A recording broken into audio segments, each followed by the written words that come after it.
Kapag nagkaroon ka ng bagong trabaho, syempre unang-una na riyang gusto mong mangyari ay mapabilib mo siya. Iyong tipong lahat ng trabaho ay sinasang-ayunan niya at ipakita sa kanya na maasahan ka at masipag na individual.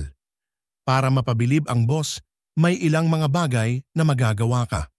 1. Ibigay ang lahat ng makakaya o magagawa.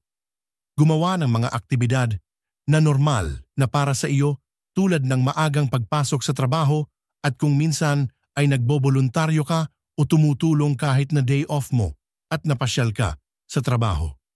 Ugaliin na huwag iiwan ang trabaho hanggat hindi tapos. 2. Ipakita ang iyong kaalaman. Sa iyong bakanting oras, mag-research hinggil sa kumpanya. At least kapag nabanggit ng boss ang plano ng kumpanya, aktibidad o iba pang proyekto, at least may malinaw ka ng pagkakaunawa sa paksa. Ang iyong kaalaman at komento sa usapan ang siyang magpapabilib sa iyong boss. 3. Maging isang team player. Napakahalaga nito sa lahat. Ito ay magandang pakikisama o pakikisalamuha mo sa katrabaho at maging matulungin sa lahat ng bagay at paraan. Kapag kailangan ng kapwa mo katrabaho ang tulong o may itatanong sila, dapat handa kang tumulong. Magmalasakitan kayo at ipakita ninyong sa sama-samang pagtutulungan sa trabaho ay kayo rin ang may magandang mapapala pagdating sa pagbibigay ng aumento o pabuya ng boss. Lalo na ngayong magpapasko, dapat nang isaalang-alang na huwag nating bibigyan ng anumang problema, sakit ng ulo ang ating mga amo. Sila ang unang-unang mga tao na magbibigay ng magandang biyaya sa inyo at magsisilbing staklos ngayong Pasko at wala nang iba pa.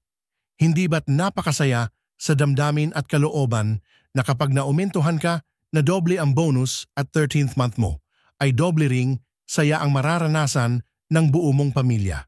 Tandaan nyo yan. 4. Alaming mabuti ang mga prioridad ng boss. Kung anuman ang prioridad ng boss, ay dapat iyon din ang iyong maging panuntunan kahit na hindi ideal o lohikal ito. Kung nais ng boss na tapusin na ang financial statements ng ASAP kada buwan, gawin agad ito. Ito ang unahin mo.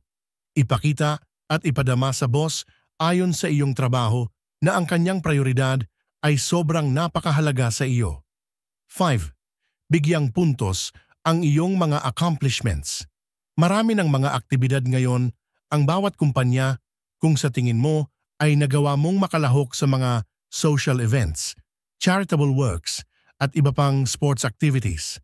At isa man lang dito ay may napagtagumpayan kang magampanan at napatunayan mong karapat kang magbigay ng karangalan sa kumpanya. At ikaw at ang iyong mga katrabaho na involved din sa mga aktibidad na ito ay tiyak na mapapabilib mo ang boss mo. 6. Maging sincero o tapat ka iyong trabaho. Maraming faktor kung paano ipakikita ang maging tapat sa boss dahil pagbalibaligtarin mo man ang salitang tapat ay tapat pa rin. Kung talagang siya ang empleyado na hindi bias, nasa tama ang oras ng pagpasok sa trabaho, hindi mang-iintriga at gagawa ng tsismis at higit sa lahat iwasang manlaglag na kapwa empleyado dahil tiyak na lahat ng katrabaho ay magsisimulang magalit sa iyo.